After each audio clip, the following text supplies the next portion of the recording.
Bienvenue dans le 20h de ce 31 mars, vous suivez RTI 1. Quel est l'impact économique et financier du Covid-19 sur la Côte d'Ivoire? Le Premier ministre a eu une série de concertations avec les différents secteurs à l'effet de faire une évaluation et proposer au chef de l'État un plan de soutien aux populations et au secteur privé. Nous le rejoindrons dans ce journal. Les ministères de la Santé et de la Sécurité étaient ce mardi face à la presse pour faire le point sur l'application des mesures arrêtées dans le cadre de l'état d'urgence. Au niveau sanitaire, 28 milliards de francs CFA ont été débloqués et sur le plan sécuritaire, 457 personnes ont été interpellées pour violation du couvre-feu. Le ministre de la Santé a reçu un important lot de matériel dans le cadre de la lutte contre le Covid-19 d'une valeur de près d'1 milliard de francs CFA. Cet équipement est composé de masques, de vêtements de protection, de thermoflash et de gel hydroalcoolique. Il vient d'une entreprise spécialisée dans la construction. Avec 179 cas confirmés d'infection à coronavirus, la Côte d'Ivoire compte 7 cas de guérison et 1 décès. L'espoir reste permis. Comment le pays prend-il en charge les malades? Quel traitement leur est administré? Des réponses tout à l'heure. Bonsoir à tous, bienvenue dans ce journal consacré au Covid-19 en Côte d'Ivoire.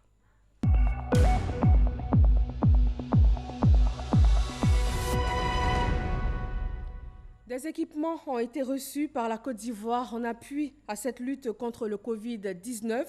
C'est une entreprise de construction qui participe ainsi aux efforts nationaux avec ce don composé de vêtements de protection, de thermoflash, de gel hydroalcoolique ou encore de caméras thermiques. Le ministre de la Santé a reçu cet important lot de matériel à l'aéroport Félix Houphouët-Boigny d'Abidjan. Sidonie Davila. Des masques, des vêtements de protection, des thermoflash médicaux, des caméras thermiques, des gels hydroalcooliques et bien d'autres produits médicaux importants dans la lutte contre le Covid-19 transportés par 2 cargos. Ce matériel d'une valeur de 2 milliards de francs CFA est un don fait à la Côte d'Ivoire. Le bienfaiteur, le groupe Arise Ivoire, spécialisé dans la construction et le développement industriel. Un partenaire économique et social du pays. C'est vraiment un geste symbolique que nous avons fait. Il était nécessaire que nous aussi nous apportons, n'est-ce pas, notre pierre à ce combat-là. Et donc c'est dans ce sens-là que nous avons fait main de pied pour pouvoir avoir le nécessaire et apporter ce soutien au gouvernement ivoirien que nous espérons pourra aider le gouvernement à freiner l'avancée du coronavirus. Ces équipements qui vont appuyer la riposte contre le Covid-19 ont été réceptionnés par une délégation composé du représentant du Premier ministre, Maître Camara, et des autorités sanitaires conduites par le ministre Aka Awele. Cette société donc vient de répondre à l'appel que le président de la République, dans son message à la nation le 23 mars dernier, a lancé à tous les opérateurs économiques. Je voudrais, au nom du gouvernement, saluer l'entreprise Arise et lui adresser toute notre reconnaissance pour cet effort qui est fait ici, qui va nous permettre à présent de freiner la propagation de la maladie au coronavirus avec tout ce que nous recevons. Selon le ministre de la Santé, l'entreposage de tous ces produits se fera à la nouvelle PSP, pharmacie de la santé publique. Ces produits vont s'insérer dans cet effort national et seront distribués selon les modalités qui sont définies par le comité national qui travaille à la riposte du ministère de la Santé, donc de toute la Côte d'Ivoire. En cette période où sévit la pandémie du coronavirus, la compagnie Arise Ivoire va multiplier ses dons en vue d'accroître la capacité matérielle du système sanitaire en Côte d'Ivoire. En plus de toutes les mesures prises par le gouvernement, le chef de l'État a instruit dans son discours du 23 mars dernier, le Premier ministre, à l'effet de faire une évaluation de l'impact économique et financier de la pandémie et de lui proposer un plan de soutien aux populations et au secteur privé. Après une série de concertations avec les différents secteurs, le Premier ministre propose un plan et nous rejoignons nos équipes sur place pour l'adresse du Premier ministre. Mes chers concitoyens, chers amis des médias, mesdames et messieurs, à l'instar de plusieurs pays dans le monde, notre pays fait face à la propagation de la maladie à coronavirus COVID-19, qui constitue un défi de santé publique à l'échelle de la planète. Aujourd'hui, cette pandémie touche environ 200 pays dans le monde, avec plus de 700 000 cas confirmés, 35 millions de décès et plus de 150 000 qui ont été guéris. Dans notre pays, nous enregistrons 168 cas confirmés, un décès et 6 patients guéris à la date du 30 mars 2020. Le président de la République, Son Excellence M. Alassane Ouattara, dans son message à la Nation le 23 mars 2020, a annoncé d'importantes mesures qui visaient à renforcer celles déjà prises par le Conseil national de sécurité le 16 mars 2020 dans le cadre de la lutte contre la pandémie à coronavirus. Dans ce cadre, l'état d'urgence, le couvre-feu et l'interdiction des voyages de personnes entre le Grand Abidjan et l'intérieur du pays s'imposaient pour endiguer la propagation de l'épidémie dans notre pays. À cette occasion, un plan de riposte sanitaire d'un montant de 95 880 millions de francs CFA a été arrêté par le président de la République qui vise à briser la chaîne de transmission de la maladie, à garantir la meilleure prise en charge des malades, à isoler et à suivre les personnes ayant été en contact avec ces malades et à poursuivre les efforts pour maintenir les populations à l'abri de la contamination. Le gouvernement s'attelle à la mise en œuvre rapide de ce plan pour lequel il a déjà mis en place un fonds de 25 milliards de francs CFA. Les discussions sont en cours avec les partenaires techniques et financiers pour mobiliser donc des ressources complémentaires. L'état d'avancement de la mise en œuvre du plan de riposte sanitaire fait apparaître la situation suivante. La capacité de prélèvement des cas suspects et d'analyse a été renforcée. L'extension des sites de prise en charge des cas positifs est en cours, tant à Abidjan qu'à l'intérieur du pays. L'ensemble des commandes urgentes de matériel de protection a été passé. Le renforcement du système de soins est en cours. Les stocks de médicaments sont disponibles pour faire face aux besoins. Lors de son adresse à la nation, le président de la République a également instruit le gouvernement de faire une évaluation de l'impact économique et financier de la pandémie et de lui proposer un plan de soutien aux populations et au secteur privé.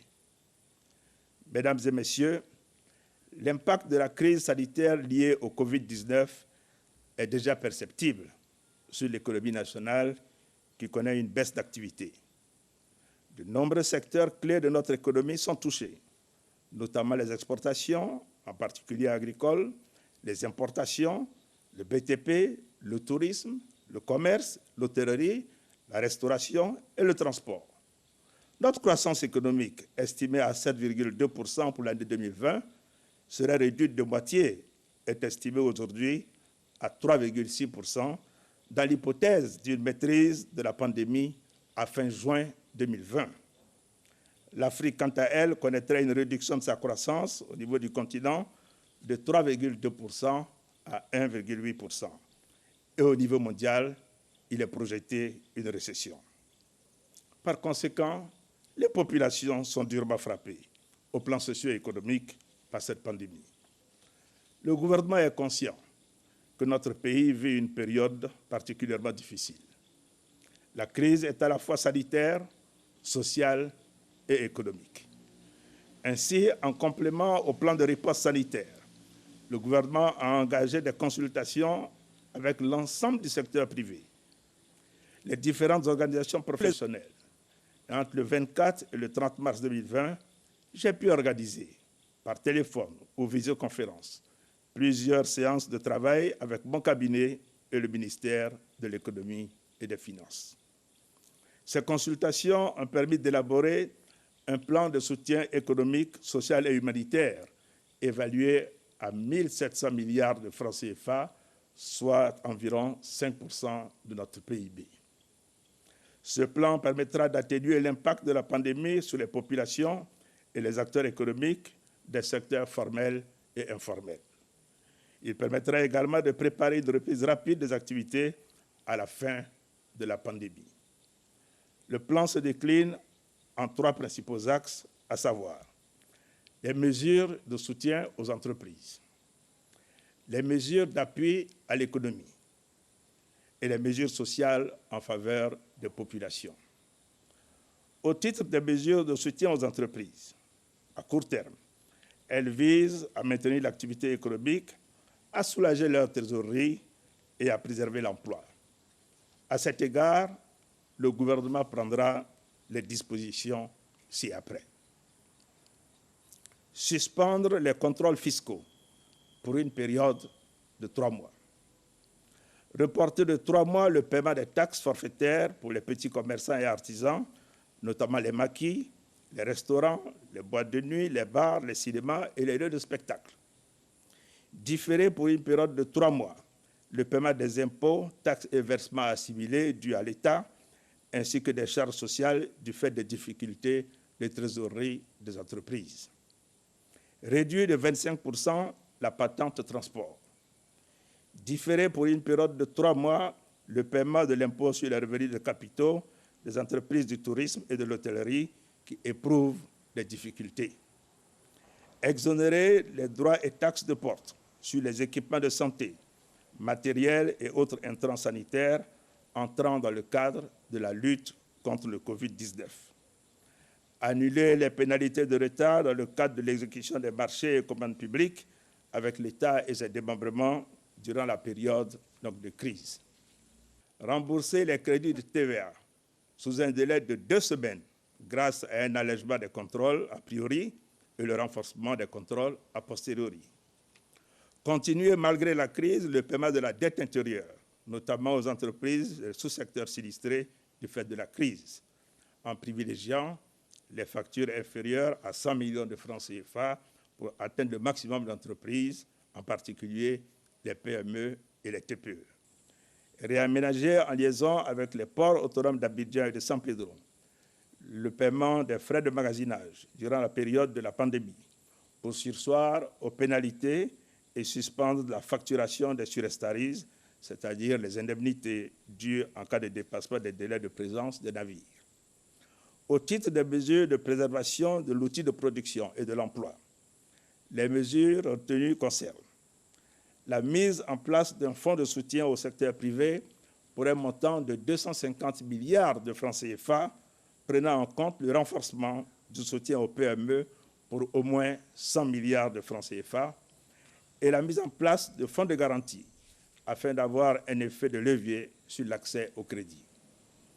La mise en place d'un fonds spécifique d'appui aux entreprises du secteur informel touchées par la crise pour un montant de 100 milliards de francs CFA. Cette mesure sera pérennisée après la crise avec une fiscalité simple et des modalités novatrices de financement. Le soutien des principales filières de l'économie nationale, notamment l'anacarde, le coton, l'EVA, le palmier à huile, le cacao et le café, pour un montant de 250 milliards de francs CFA. Le soutien à la production vivrière, maraîchère et fruitière, avec un montant de 50 milliards de francs CFA. La poursuite du dialogue avec les principaux acteurs économiques, notamment les filières agricoles, les coopératives, ainsi que les populations, afin d'améliorer le plus rapidement la reprise économique dans les meilleures conditions de succès. Au titre des mesures sociales, le gouvernement entend décaler pour l'ensemble des abonnés les dates limites de paiement des factures d'électricité et d'eau d'avril à juillet 2020 et de mai à août 2020. À cet effet, des facilités de paiement seront proposées pour soulager les populations. Prendre en charge les factures d'électricité et d'eau devrait être payées en avril et mai 2020 des couches défavorisées, c'est-à-dire de ménages abonnés au tarif social d'électricité et des ménages facturés uniquement dans la tranche sociale pour l'eau. Cela concerne plus d'1 million de ménages, soit environ 6 millions de nos concitoyens. Instaurer un fonds de solidarité pour un montant de 170 milliards de francs CFA en vue de financer les populations les plus vulnérables dans le cadre du soutien humanitaire d'urgence à travers notamment l'élargissement du champ des filets sociaux. Renforcer le contrôle des produits de grande consommation et appliquer des sanctions aux contrevenants.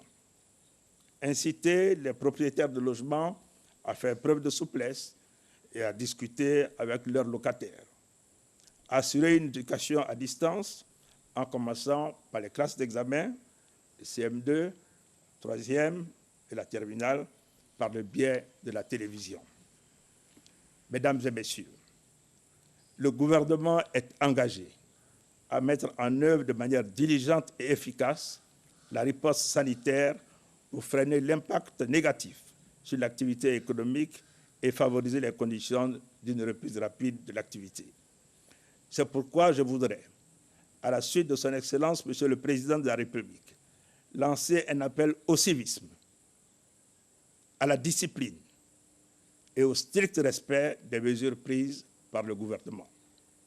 J'exhorte à nouveau chacune et chacun de nos concitoyens à mettre en application les mesures de prévention et à adopter les gestes simples qui aideront à réduire la propagation du coronavirus dans notre pays.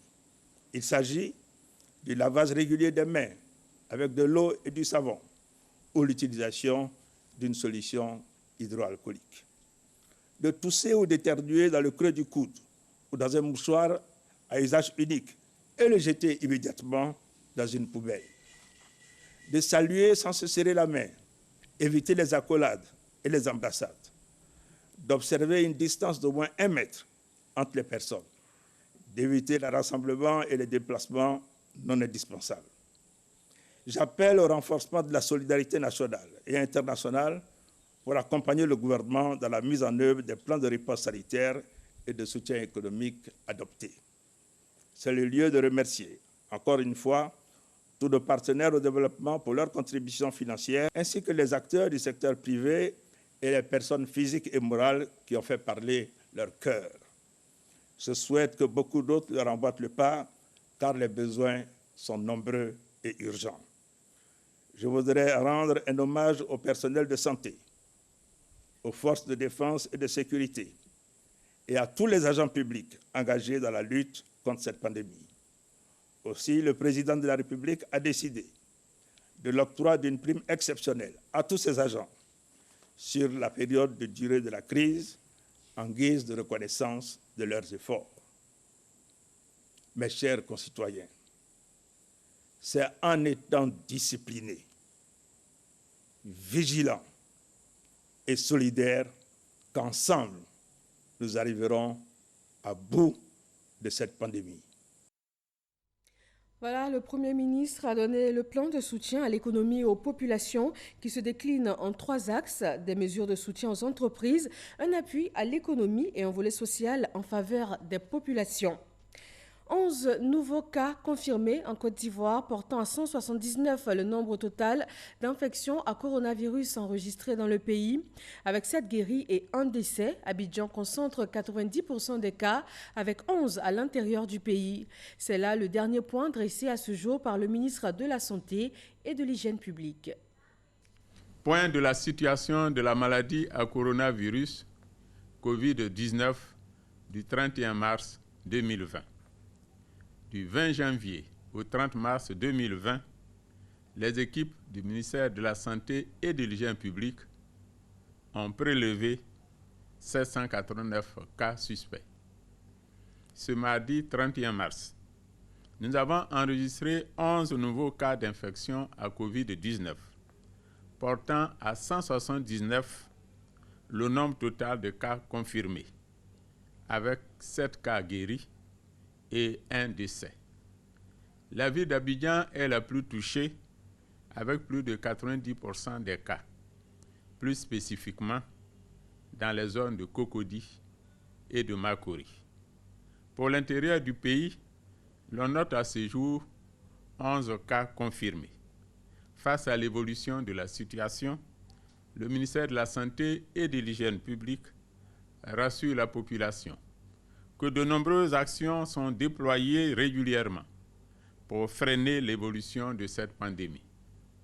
Par ailleurs, il est important de rappeler les mesures barrières, à savoir se laver les mains très régulièrement avec de l'eau et du savon ou utiliser un gel hydroalcoolique.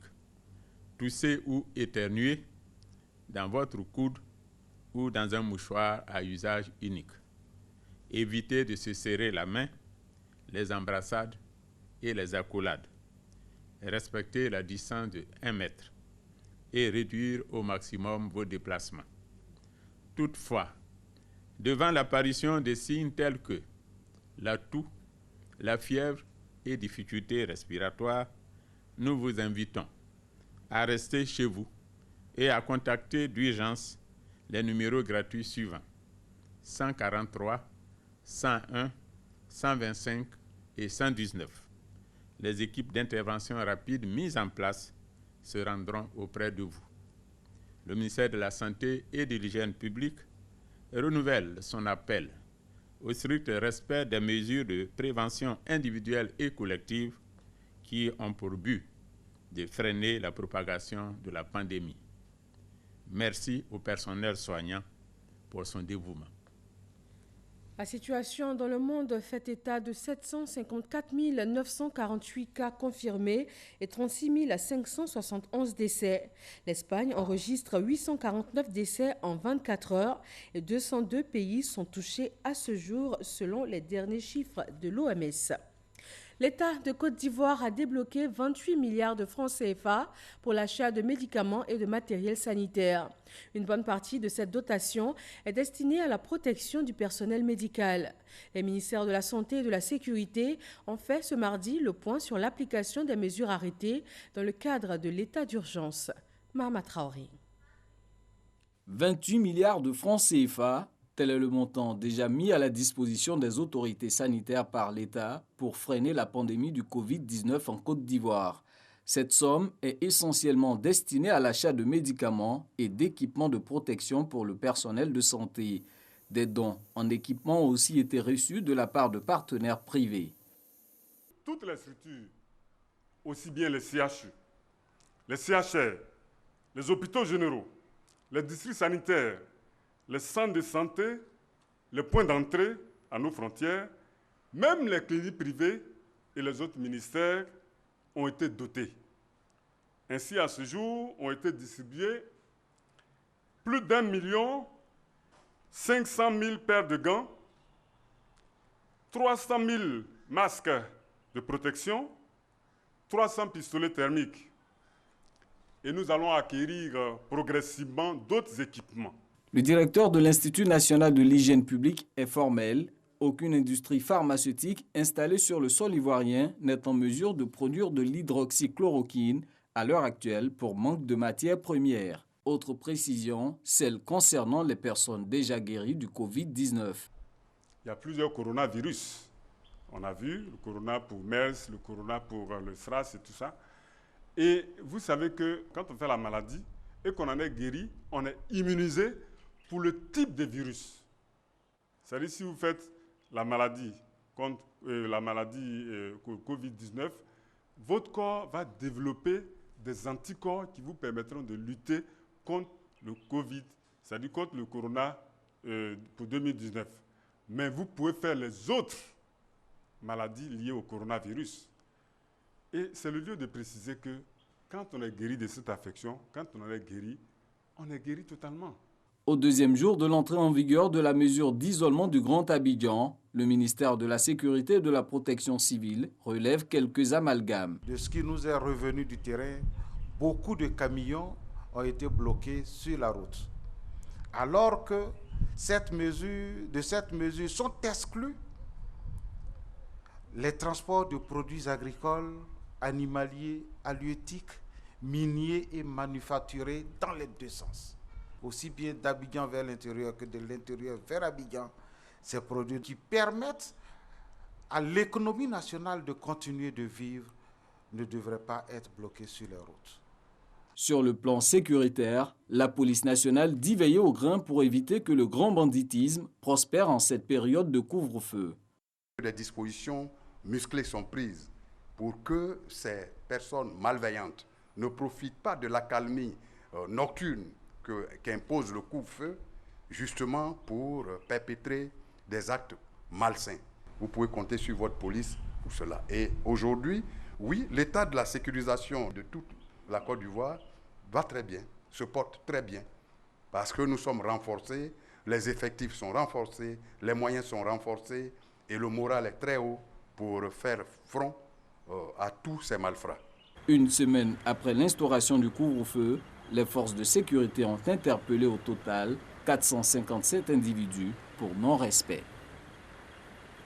L'Institut Pasteur, en première ligne en matière d'analyse et de détection du coronavirus en Côte d'Ivoire, vient de recevoir du matériel. Ce sont 20 000 kits de diagnostic qui représentent un don du fondateur de Alibaba, le géant mondial du e-commerce. C'est en son nom que l'ambassadeur d'Éthiopie en Côte d'Ivoire a remis ce matériel médical au ministre de l'Enseignement supérieur et de la Recherche scientifique, Sephora Zegui. La Côte d'Ivoire réceptionne les dons de Jack Ma, le fondateur d'Alibaba, le géant mondial du e-commerce. L'Institut Pasteur, au cœur du dépistage du Covid-19, n'a pas été oublié. 20 000 kits de diagnostic ont été remis au ministre de l'Enseignement supérieur et de la Recherche scientifique pour accroître l'existant. Ce don de Jack Ma, remis à la Côte d'Ivoire comme à plusieurs autres pays africains, s'inscrit dans le cadre de l'aide que le milliardaire chinois veut apporter à l'Afrique pour faire face à la pandémie. Première bénéficiaire, le professeur Mireille Dosso, directrice de l'Institut Pasteur de Côte d'Ivoire, félicite le donateur. Cette contribution vient augmenter le stock de kits de diagnostic disponibles. Albert Mabritois-Que salue la contribution de la Chine tout en relevant l'engagement du gouvernement à lutter contre le Covid-19.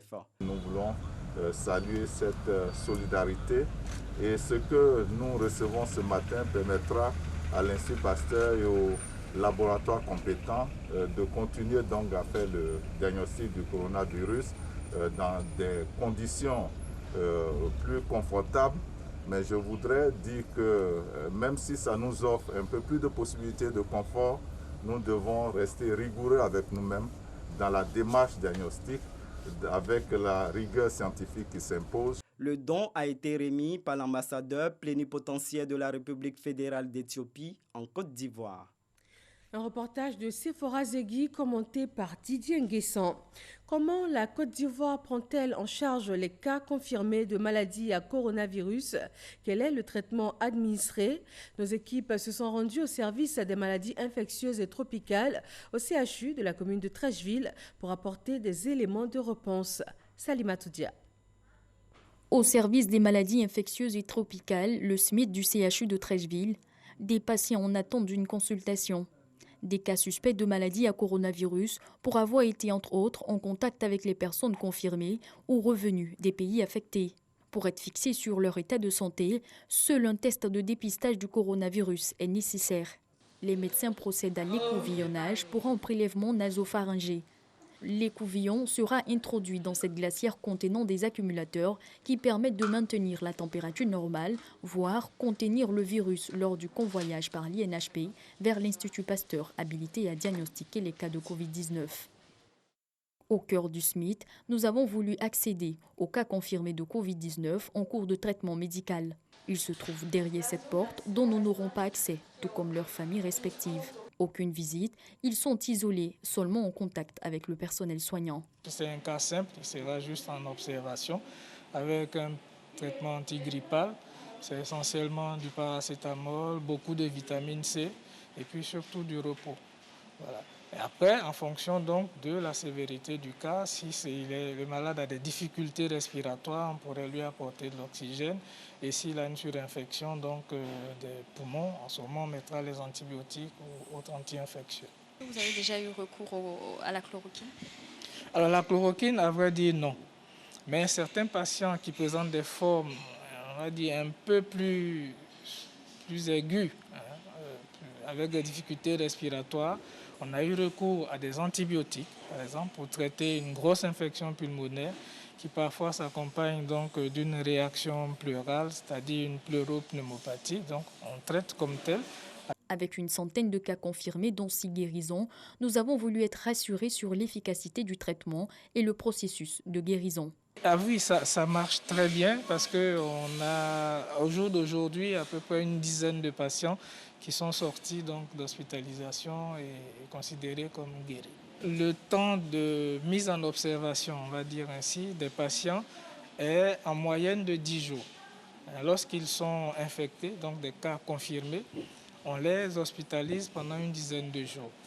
Et pour confirmer la guérison, il faut qu'on réalise 2 prélèvements pour faire des examens qu'on appelle des PCR.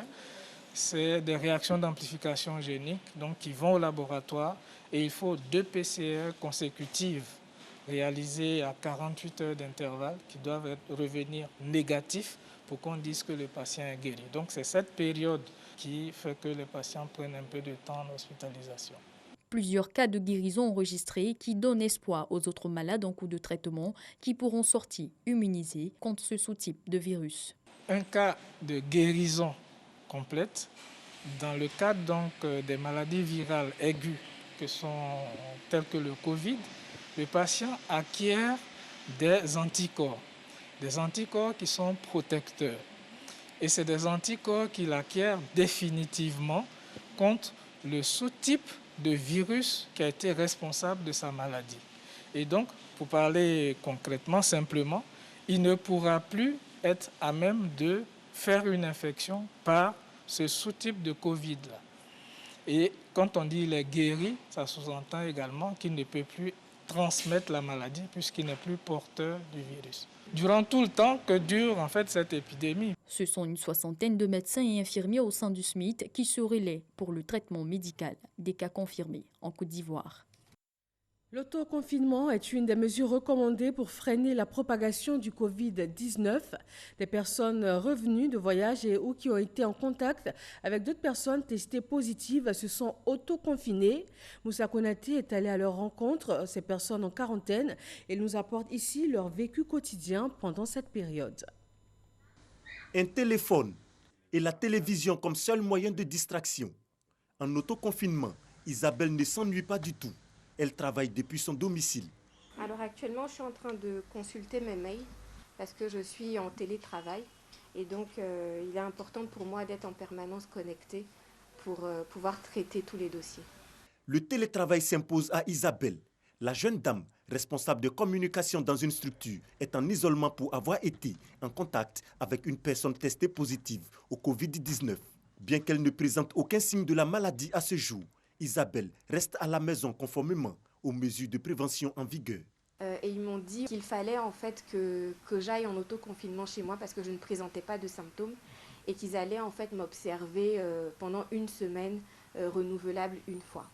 Donc c'est ce que j'ai fait. Donc je me suis tout de suite mise en autoconfinement donc chez moi. Tous les jours, il y a un médecin qui m'appelle pour voir en fait l'évolution de l'état de ma santé. C'est-à-dire est-ce que j'ai de la fièvre, est-ce que je tousse, est-ce que j'ai des courbatures, est-ce que je fais de la diarrhée, etc. Donc jusqu'à présent, Dieu merci, je n'ai pas de symptômes alarmants. Mise en quarantaine et contact permanent avec les services de santé, l'autoconfinement est l'une des recommandations pour freiner la propagation du coronavirus. Le message est bien perçu par Amara. Revenu de voyage, il est resté chez lui plus de 10 jours sans contact physique avec son entourage. Plus d'accolade ni partager de repas avec la famille. J'ai effectué un déplacement à Abidjan-Bamako du 13 mars au 17. Donc le retour c'était le 17 mars. Je me méfiais beaucoup. Voilà, même les enfants qui venaient me faire un tour, je leur disais non. Voilà, de rester sans les paniquer. Aujourd'hui ça me fait 15 jours. Voilà, hier c'était le 14e jour. Le 14e jour, le centre même m'a appelé voilà, pour prendre les dernières nouvelles. Je n'ai même pas eu de symptômes pendant les 14 jours, donc je peux dire Dieu merci. Plus qu'un changement de comportement, l'autoconfinement constitue une méthode importante dans la lutte contre la pandémie du Covid-19. Vous êtes rentré en contact avec quelqu'un qui est confirmé coronavirus. Donc si nous ne vous surveillons pas et que vous développez les signes, lors de vos mouvements, vous allez contaminer d'autres personnes. il est fondamental que vous restez à la maison. Lorsque vous êtes à la maison, qu'est-ce que vous faites? Vous portez un masque. Vous évitez les contacts étroits avec les personnes de l'entourage. C'est pour éviter de les contaminer. C'est juste 14 jours. Ce n'est pas une prison, mais c'est un changement d'habitude. L'objectif, c'est de détecter précocement la survenue du cas chez le contact, chez la personne auto-confinée. Une fois qu'on détecte précocement chez vous, on vous sort du lot, on vous envoie à l'hôpital et vous ne pouvez pas contaminer une autre personne. Donc nous allons casser la chaîne de transmission. C'est ça l'objectif de l'autoconfinement. Le Covid-19 sévit dans le monde. Les chiffres de personnes infectées sont toujours croissants. Pour les autorités ivoiriennes, il s'agit de briser la chaîne de contamination. Et cela passe nécessairement par le strict respect des mesures de prévention. L'autoconfinement, donc une mesure pour se protéger et protéger également son entourage. Et une recommandation du professeur français Didier Raoul, la chloroquine pour lutter contre l'infection à coronavirus. Depuis, bon nombre d'Ivoiriens ont jeté leur dévolu sur le Nîmes. Les feuilles et l'écorce de cet arbre qui sont utilisées pour soigner le paludisme contiendraient de la chloroquine. Les équipes de RTI Info ont enquêté sur la question.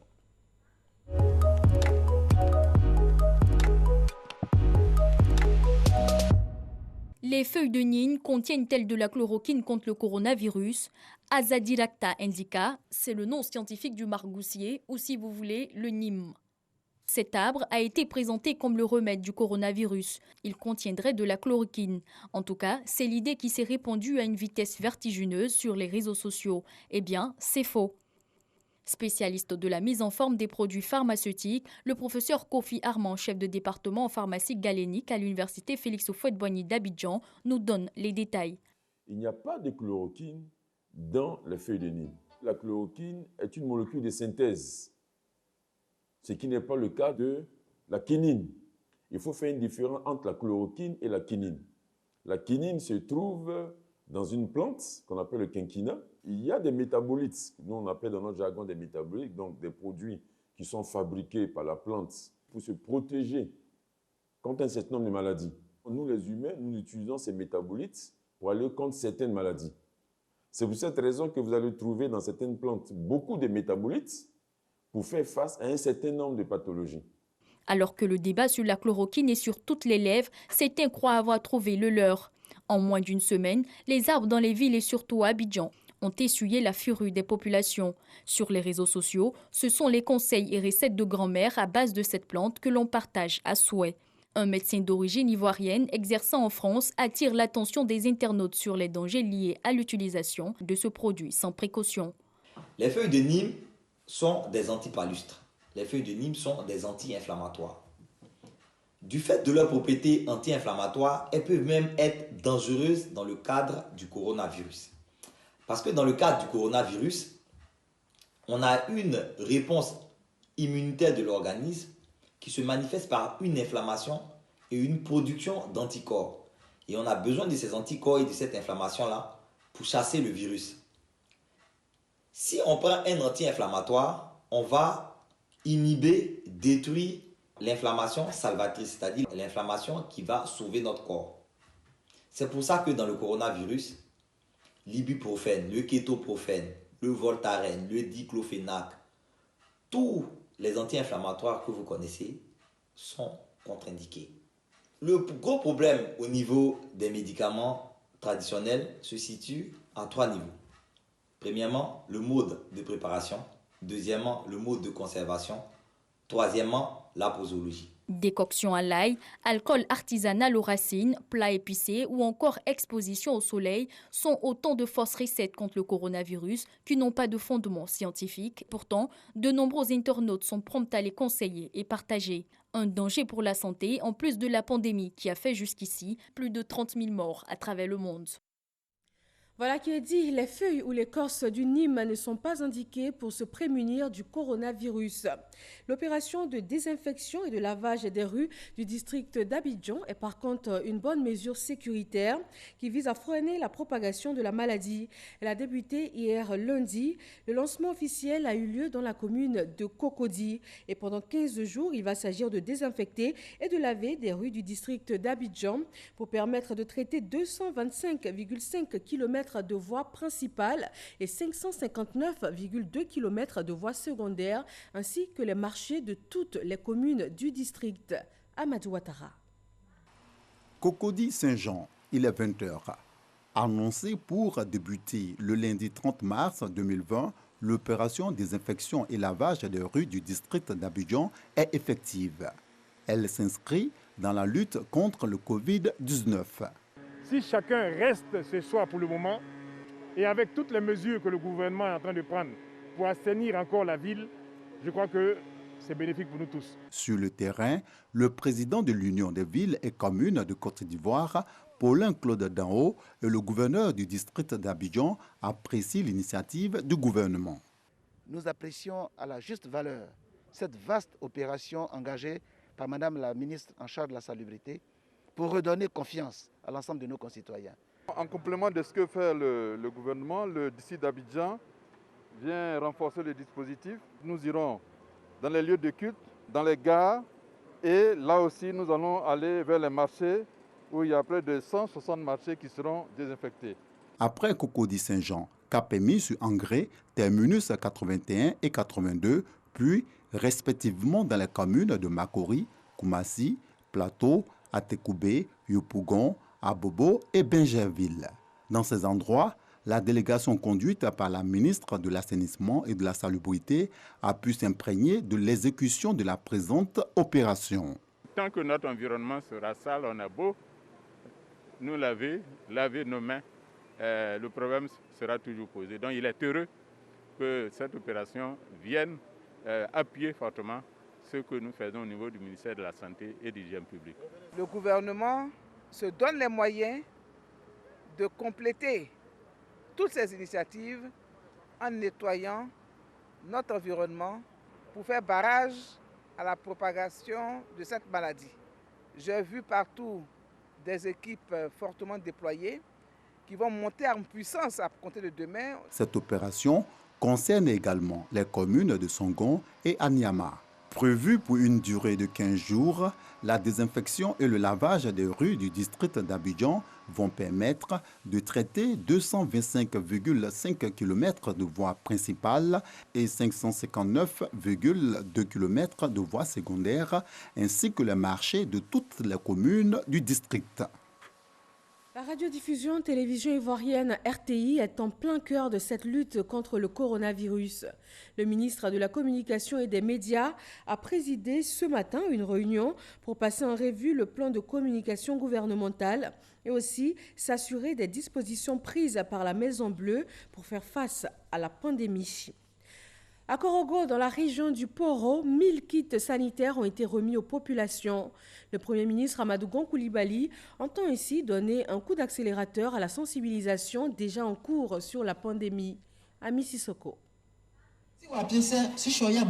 Barrer la route au Covid-19 et par tous les moyens. Autorités administratives et politiques de Korogo multiplient les actions pour empêcher l'entrée du coronavirus dans la capitale du Poro. Un millier de seaux, des gels hydroalcooliques, du savon, des cache-nez et des gants sont offerts à la population par le Premier ministre Amadou Gon Coulibaly. La remise symbolique à la municipalité est effectuée par le préfet de région du Poro, André Ekponon.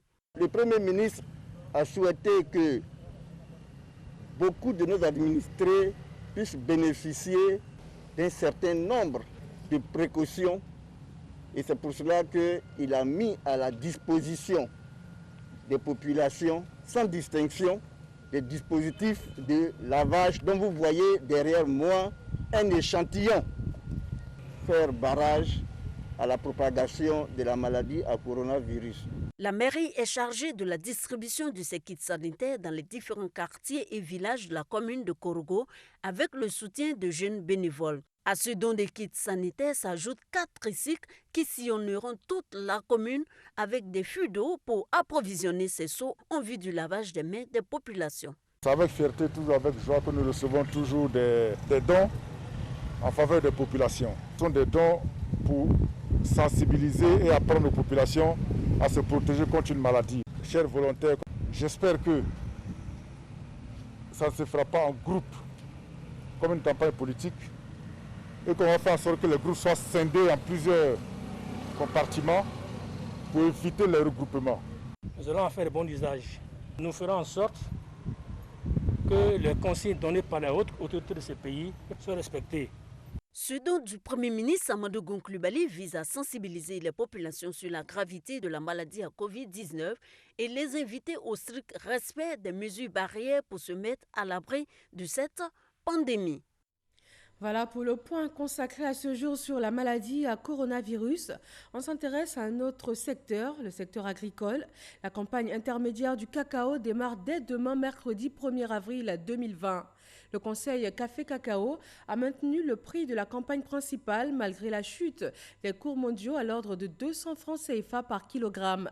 Le prix Borchamp est fixé à 825 francs CFA dans les 13 zones de production. Et voilà qui met fin à ce journal. Bonsoir à tous et demeurons prudents.